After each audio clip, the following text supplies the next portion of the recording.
नमस्कार। लक्ष्य क्लासेस बालोतरा के यूट्यूब चैनल में आप सभी का स्वागत है। प्यारे विद्यार्थियों, अपन आपके दूसरे अध्याय की बातचीत कर रहे थे, जिसके अंदर एक क्लास हो चुकी है जो कि लक्ष्य क्लासेस बालोतरा की यूट्यूब चैनल की प्लेलिस्ट में दी हुई है। आपके अध्याय का नाम है नए राजा और उनकी राज्य। तो चलो आगे पढ़ते हैं, कहाँ अपन ने एंडिंग किया था।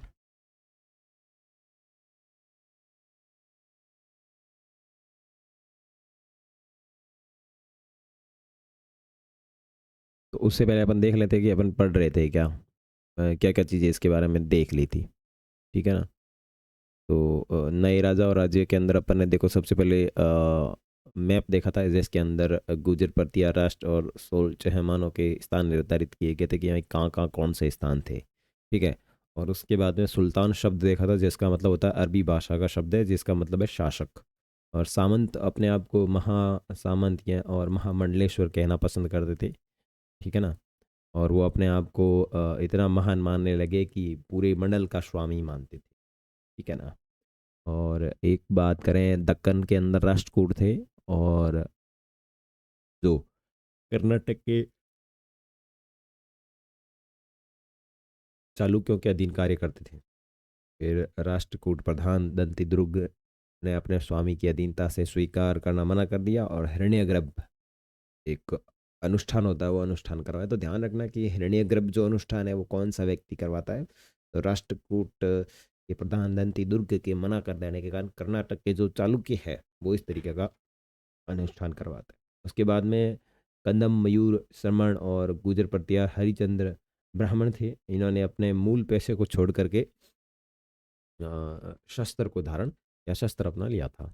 शस्त्र मतलब छोड़कर शस्त्र को अपना लिया, मतलब वो एक तरीके से क्या बोलते हैं, राजा का पुत्र, मतलब जो युद्ध के लिए कार्य करे वो।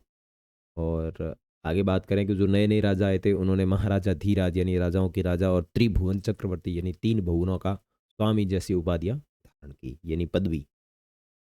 उसके बाद में एलोरा की गुफा के अंदर हमारे को एक भित्ति चित्र मिलता है, यानी भीत पे बना हुआ चित्र, दीवार पे बना हुआ चित्र मिलता है, जिसके अंदर विष्णु के नरसिंह अर्थात पुरुष सिंह के रूप को दिखाया गया है। फिर वेंटी जो एक प्रकार से तमिलनाडु के अंदर जो कर के कुछ प्रकार है, उसके अंदर जो नकद की बजाय जबरन श्रम के रूप में लिया जाता था, यानी जबरन श्रम और कदमाई यानी भू राजस्व थे। मानव पर मकान पर छाजन डालने पर भी वहाँ पे कर लिया जाता। खजूर या ताड़ के पेड़ पर चढ़ने के लिए सीढ़ी का इस्तेमाल करोगे तो वहाँ पे सर कर लिया जाता।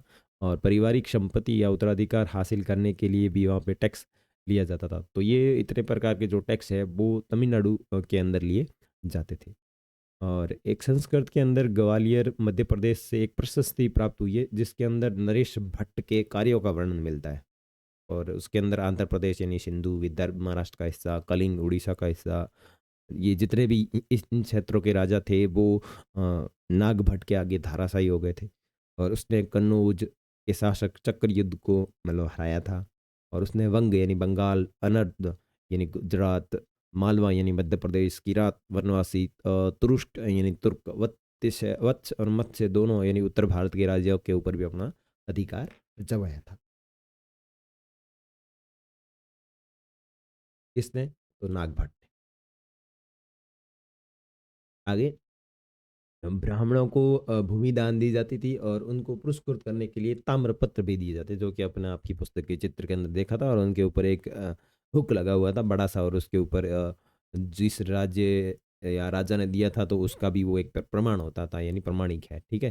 ताम्रपत्र भी उसके अंदर होते थे, यानी तांबे से लिखे हुए पात्र। ठीक है।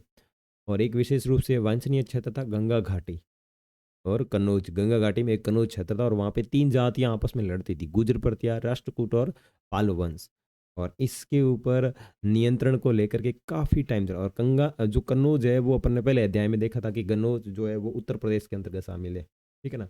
तो ये गंगा नदी यहाँ से निकलती है, तो इस क्षेत्र के ऊपर अधिकार करने के लिए गुर्जर प्रत्यार, राष्ट्रकूट और पाल वंश, ये तीनों जो प्रमुख जातियां थी वो आपस में लड़ते रहते थे। और ये लड़ाई काफी लंबी चली, इसलिए इतिहासकारों ने इसे त्रिपक्षीय संघर्ष के रूप में आया। तो प्रश्न पूछा जा सकता है कि त्रिपक्षीय संघर्ष क्या है। ठीक है। या त्रिपक्षीय संघर्ष के अंदर कौन सी जातियां शामिल है। तो इस तरीके से अफगानिस्तान के गजनी का सुल्तान महमूद था, जो कि जो मंदिर है उन मंदिरों को लूटने का काम करता था, और उसने अपने भारत के मंदिर सोमनाथ पर भी आक्रमण किया था। और अल बैरूनी नामक एक इंसान है जिसकी किताब है अल हिंद, ठीक है ना। चहामान जो थे उन्हें चौहान भी कहा जाता है। और एक पृथ्वीराज चौहान, पृथ्वीराज तृतीय जो एक चौहान था जो 1168 से 1192 तक शासन रहा, और जिसने सुल्तान मोहम्मद गोरी नामक अफगान शासक, किसको, सुल्तान मोहम्मद गोरी नामक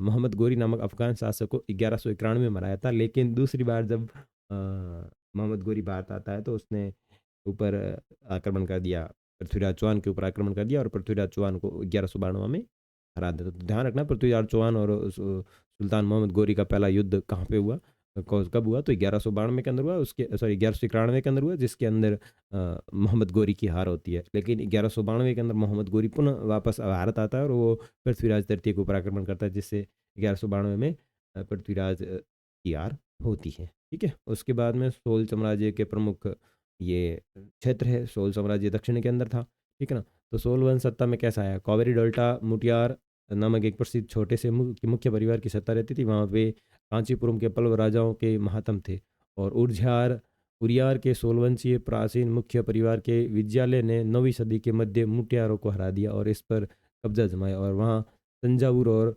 शिवभूषणी देवी का मंदिर बनाया, सिंहभूषणी देवी का मंदिर बनाया। तो ये अपन देख चुके थे। और महाराजा प्रथम जो सबसे शक्तिशाली सोल शासक माना जाता था, उसने 985 में जो राजा बना, और इसने अधिकतर जो राज्य थे उसके ऊपर नियंत्रण कर लिया, और इसका जो पुत्र था वो था राजराज, ठीक है। सॉरी, राजराज के जो पुत्र थे उसका नाम था राजेंद्र प्रथम, और इसने गंगा घाटी, श्रीलंका तथा दक्षिण पूर्व एशिया के क्षेत्रों पर भी हमला किया, और इसने एक जल सेना भी बनाई थी। तो ध्यान रखना कौन सा एक दक्षिणी या फिर सोल शासक है जिसने अपनी जल सेना बनाई थी, तो राजेंद्र प्रथम या फिर ये राजराज, है ना। और ये राजराज और राजेंद्र प्रथम ने तंजावुर के अंदर गंगुई कोट चोल पूर्व मंदिर का निर्माण करवाया था, जो एक मूर्तिकला के लिए काफ़ी मतलब मूर्तिकला की दृष्टि से काफ़ी बड़ा चमत्कार है। और चोल कांस्य प्रतिमाएं, ध्यान रखना सोल साम्राज्य में रहने वाले लोग जो थे वो कांस्य की प्रतिमाएं बनाने में काफ़ी उत्कृष्ट थे। ये चीज़ें अपन ने देखी थी। अब इससे आगे देखें।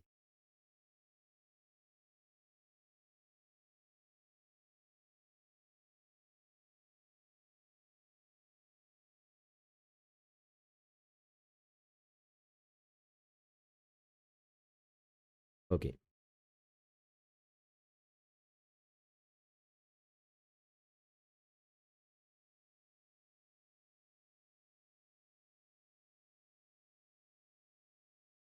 ठीक है, अब इससे आगे अपन पढ़ेंगे। यहाँ अपन ने एंडिंग की थी, चोल कांस्य प्रतिमाएं संसार की दृष्टि संसार की सबसे उत्कृष्ट कांस्य प्रतिमाएं होती है। अब देखेंगे कृषि और सिंचाई।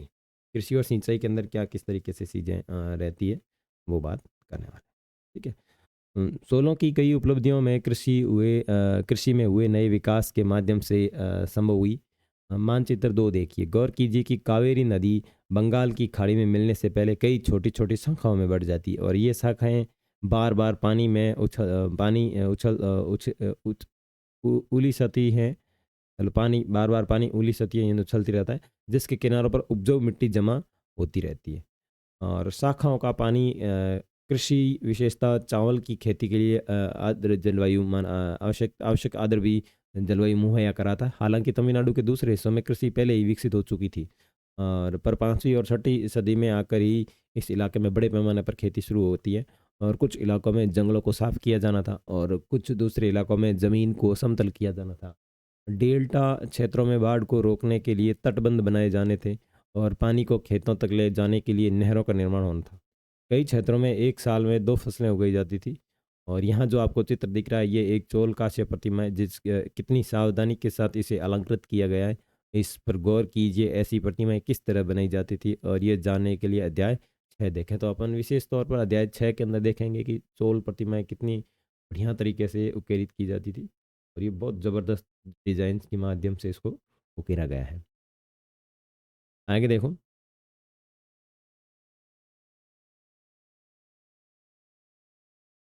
हम्म, ये क्या चीज़ है, 9वीं शताब्दी तमिलनाडु का एक जल द्वार, हौज से नदी की शाखाओं में पानी के प्रवाह को इसके जरिए नियंत्रित किया जाता था, और इस पानी से खेत सिंचित किए जाते थे। तो ये एक प्रकार का जल द्वार है जो कि तमिलनाडु के अंदर बनाया हुआ है, जैसे नदी के पानी को रोक करके बनाया जाता है, ठीक है ना। कई जगहों पर फसलों की सिंचाई कृत्रिम रूप से करना ज़रूरी था। सिंचाई के लिए कई पद्धतियाँ अपनाई जाती थी। कुछ इलाकों में कुएँ खोदे जाते थे और कुछ अन्य जगहों में बारिश के पानी को इकट्ठा करने के लिए विशाल सरोवर बनाए गए। स्मरण रहे कि सिंचाई के काम में योजना की ज़रूरत होती है। श्रम एवं संसाधनों को व्यवस्थित करना, इन कामों की देख-रेख करना और तय करना कि पानी का बँटवारा कैसे किया जाए। ज़्यादातर नए शासक साथ ही साथ गाँव में रहने वाले लोगों ने इन गतिविधियों में सक्रिय रूप से दिलचस्पी दिखाई। साम्राज्य का प्रशासन तो देखो कृषि के अंदर क्या है कि उन्होंने आपको पूछा जाएगा कि कृषि किस तरीके से थी, तो वो मतलब सिंचाई करते थे, खेतों तक पानी को लेके जाते थे। नहरों का निर्माण हुआ था, तो नई नई योजनाएं बना के उन्होंने पानी को रोकना शुरू किया इस तरीके से।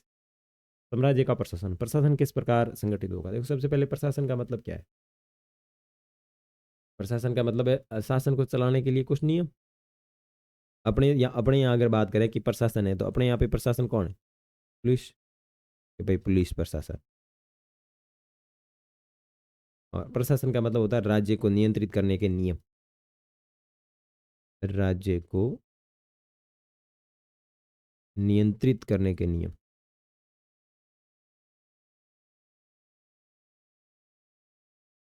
नियंत्रित करने के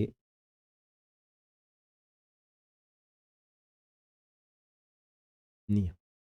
प्रशासन किस प्रकार संगठित था? किसानों की बस्तियां जो उर कहलाती थी। अब जो किसानों की बस्तियां थी वो क्या कहलाती थी? उर कहलाती थी। सिंचित खेती के साथ बहुत समृद्ध हो गई, यानी समृद्ध का मतलब विशाल हो गई। और इस तरह के गांव के समूह को नाडू कहा जाता था। तो नाडू का मतलब क्या है? गांव के समूह को। ग्राम परिषद और नाडू न्याय करने में और कर वसूलने जैसी कई प्रशासनिक कार्य करते थे। तो देखो ध्यान रखना, प्रशासन के अंदर ग्राम परिषद यानी गांव की परिषद और नाडू, नाडू का मतलब क्या है? गांवों के समूह न्याय करते थे और टैक्स वसूलने का काम करते थे। तो ये एक प्रकार से प्रशासनिक कार्य हुआ कि नहीं हुआ? ध्यान रखना। अपन दक्षिण भारत की बात कर रहे हैं। उर नामक एक बस्ती होती थी और समूह जो होता था गाँव का, वो नाडू कहलाता था। और गांव परिषद और नाडू मिलकर के टैक्स और न्याय करने का कार्य करते थे।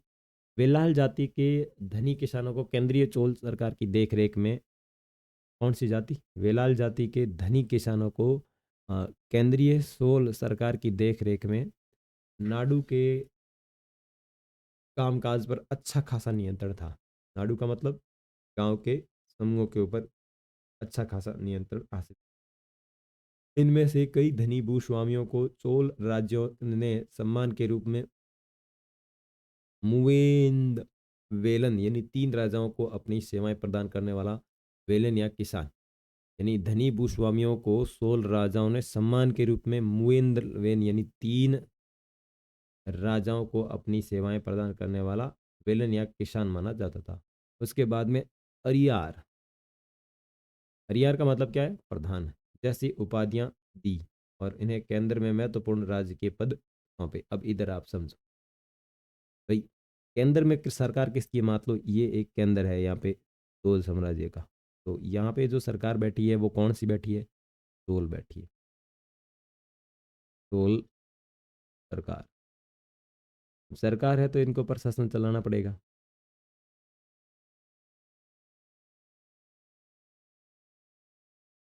इनको प्रशासन चलाना पड़ेगा। अब प्रशासन चलाने के लिए कुछ चीजें महत्वपूर्ण थी इधर। एक तो था उर, यानी बस्तियां। उर का मतलब क्या है? बस्तियां। एक था नाडू। नाडू बोले तो समूह। किसका समूह? गांव का समूह। और उसके बाद में ये नाडू उर जो थे, इसके ऊपर एक थी ग्राम परिषद और नाडू। ये ग्राम परिषद और नाडू दोनों मिलकर के टैक्स वसूलते थे। ग्राम परिषद और नाडू, ये दोनों मिलकर के टैक्स वसूलने बराबर टैक्स। एक वेलाल जाति थी जो मतलब इसके चोल साम्राज्य के अंतर्गत कार्य करती थी। क्या करती थी? वेलाल। अब इन वेलाल क्या करती थी? वेलाल जाति, मतलब एक प्रकार का ये कोई जातीय समूह था। ये जो वेलाल जाति है वो इनके ऊपर अच्छा खासा नियंत्रण रख रही थी, और नाडु और ग्राम परिषद के ऊपर, इसके ऊपर ज़बरदस्त नियंत्रण था। मतलब जैसे ये लोग इनको कहते थे वैसे ये करते थे। और जो वेलाल है, इसी वेलाल को, मतलब इनमें से के जो वेलाल थे, और इन वेलालों को क्या है कि वेलाल में जो लोग धनी किसान थे वही आते थे। अब इन वेलालों को क्या कहा जाता था? मुविंद वेलन कहा जाता। क्या कहा जाता था? मुविंद वेलन, यानी तीन राजाओं को अपनी सेवाएं प्रदान करने वाला।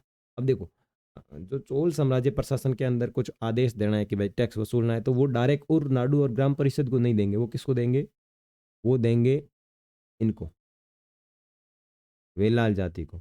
और वेलाल जाति जो है वो आगे आदेश किसको देगी? उर, नाडु और ग्राम परिषद को। तो ग्राम परिषद और नाडु मिलकर के एक ग्रामीण क्षेत्र से टैक्स वसूलेंगे। तो ध्यान रखना कि इनको मुविंद वेलन की संज्ञा दी गई थी, यानी तीन राजाओं को अपनी सेवाएं प्रदान करने वाला वेलन या किसान। फिर आगे इनको कहा जाता था अरियार। क्या कहा जाता था? अर ई यार, यानी प्रधान। ऐसी उपाधियां इनको दी गई थी, और एक केंद्र के अंदर ये महत्वपूर्ण राज्य के पद इनको दिए जाते थे। नेक्स्ट, भूमि के प्रकार। अब देखो, भूमि के प्रकारों के बारे में जानकारी मिलती है कि उस जमाने के अंदर भूमि के कौन कौन से प्रकार हुआ करते थे। तो चोल अभिलेखों में भूमि की विभिन्न कोटियों का उल्लेख मिलता है। चोल क्या है? चोल एक प्रकार का साम्राज्य है, यानी ये क्या कर रहे हैं? चोल जाति है जो एक प्रकार के शासन करती है। चोल जैसे अपन कहते हैं सोल साम्राज्य, ठीक है ना। मगध साम्राज्य, मौर्य साम्राज्य, तो मौर्य एक जाति है, यानी चंद्रगुप्त मौर्य, और वो क्या बोलते हैं, अशोक है, ये सारे मौर्य ही है, ठीक है ना। तो चोल एक प्रकार की जाति है जो कि दक्षिण भारत के अंदर शासन कर रही है। और इन्होंने इनके अभिलेख, यानी इनके जितने भी लिखे हुए साक्ष्य प्राप्त हुए, उनसे अपने को जमीन के प्रकार प्राप्त होते हैं। जैसे वेलन वगाई, ये कैसी जमीन है?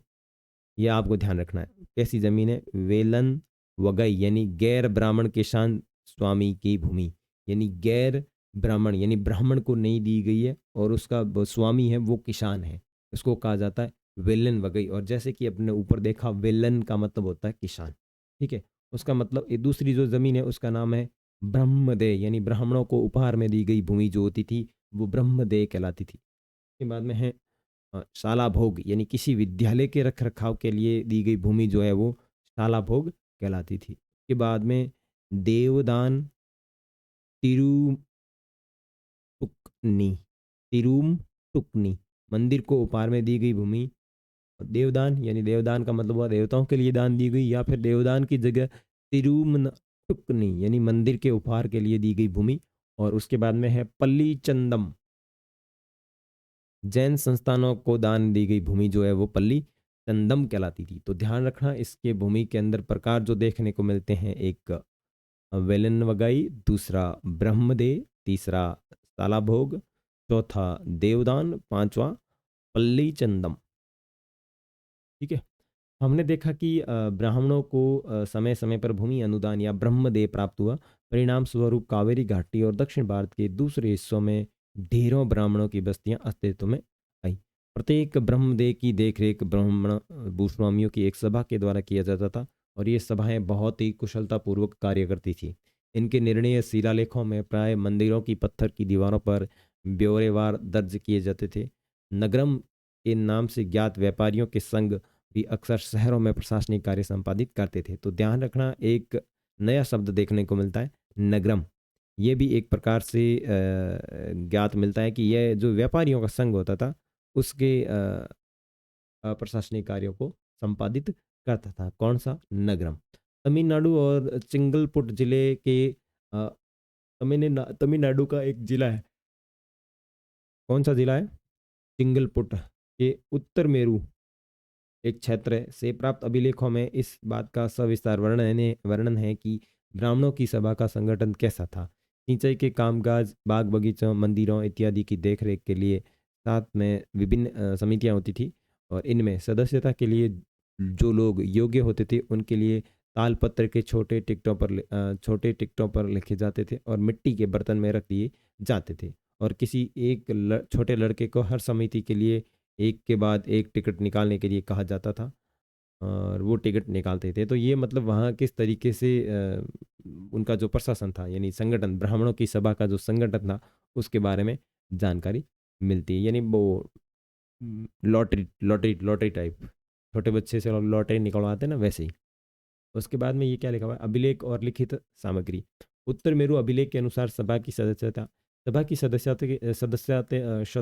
के लिए इच्छुक लोगों को ऐसी भूमि का स्वामी होना चाहिए जहां से भू राजस्व वसूला जाता है। उनके पास अपना घर होना चाहिए। मतलब ये क्या मतलब कंडीशन है, क्या कंडीशन है कि उत्तर मेरु अभिलेख के अनुसार सभा की सदस्यता के लिए इच्छुक लोगों को मतलब क्या क्या जरूरी होना चाहिए नियम, देखो तो उसको क्या कहा गया है कि भूमि का स्वामी होना चाहिए, ऐसी भूमि का स्वामी होना चाहिए जहां से भू राजस्व वसूला जाता है। तो ये एक पहली कंडीशन, भू राजस्व वसूला जाता है, ऐसी भूमि का वो स्वामी होना चाहिए। ठीक है, उसके बाद में दूसरा, उसके उनके पास अपना घर होना चाहिए, उनकी उम्र 35 से 70 वर्ष के बीच में होनी चाहिए और उन्हें वेदों का ज्ञान होना चाहिए। उन्हें प्रशासनिक मामलों की अच्छी जानकारी होनी चाहिए और ईमानदार होना चाहिए। यदि कोई पिछले 3 सालों में किसी समिति के सदस्य रहा है तो वो किसी और समिति का सदस्य नहीं बन सकता। जिसने अपने आप अपने संबंधियों के खाते जमा करा नहीं कराए वो चुनाव नहीं लड़ सकता। यानी अपने खुद की जो टैक्स राशि होती है वो, और अपने संबंधियों की जो टैक्स राशि होती है, अगर उसने वो नहीं जमा करवाई है तो वो चुनाव नहीं लड़ सकता। अभिलेखों में राजाओं और शक्ति संपन्न पुरुषों के बारे में तो जानकारी मिलती है, लेकिन यह जानना खास मुश्किल है कि साधारण मर्दों और औरतों का जीवन इन राज्यों में कैसा था। 12वीं शताब्दी के तमिल कृति, अब ये एक तमिल ग्रंथ है, कौन सा, ये पेरिया पूर्णम, तमिल भाषा में लिखा गया एक ग्रंथ है। इसके अंदर एक जानकारी दी हुई है, क्या जानकारी दी हुई है कि अंडनूर के सरहदों पर फूस की पुरानी खाजनों वाली छोटी छोटी झोंपड़ियों से अट्टा पट्टा पुलाया, पुलाया का मतलब क्या है, एक ऐसा समूह जिसे ब्राह्मण और वेला प्रतिष्ठित समाज के बाहर मानते थे। तो ये एक छोटी जाति है, ठीक है ना। लोगों का एक छोटा सा पूर्वा था, यानी एक क्षेत्र था जिसमें उच्च किस्म के पेशों में लगे खेतियार मजदूर थे। चमड़े की पट्टियों से घिरे हुए झोंपड़ियों के आहतों में छोटे मुर्गे मुर्गियों झुंडों में घूमते रहते थे। गहरे रंग के बच्चे जो काले लोहे के कंगन पहने हुए थे, छोटे पिल्लों को उठाए उछलते चल रहे थे। मारूदू पेड़ों की छाया में एक मजदूरनी ने अपने बच्चों को चमड़े की एक चादर पर सुला दिया। आम के पेड़ भी थे जिनकी शाखाओं पर नगाड़े लटके हुए थे, और नारियल के पेड़ों के नीचे जमीन में बने छोटे गड्ढों में छोटे सिरों वाली कुतिया पिल्लों को दूध पिलाने के बाद लेटी हुई थी। लाल कलंगी वाले मुर्गों ने पाँव कटने से पहले तगड़े पुलियार, यानी पुलाया का बहुवचन, ठीक है ना, पुलियार को दिन के काम पर जाने की हाँक लगाते हुए बाग दे दी। तान कूटती लहरदार बालों वाली पुलाया स्त्रियों के गाने की आवाज़ रोजाना कांजी वृक्ष की छाया में फैलती थी। तो ये एक प्रकार की कहानी है कि मतलब वहाँ पे एक ग्रंथ मिलता है, तमिल ग्रंथ, उसके अंदर ये मिलता है कि वहाँ की औरतों और मर्दों का जनसाधारण कैसा था। तो वहाँ पे भी भेदभाव होता था, और वहाँ पे भेदभाव जिनके साथ में किया जाता था उसका नाम था पुलाया। और पुलाया एक ऐसा समूह था जिसे ब्राह्मण और वेलाद प्रतिष्ठित समाज के लोग उनको अपने समाज से बाहर मानते। ठीक है,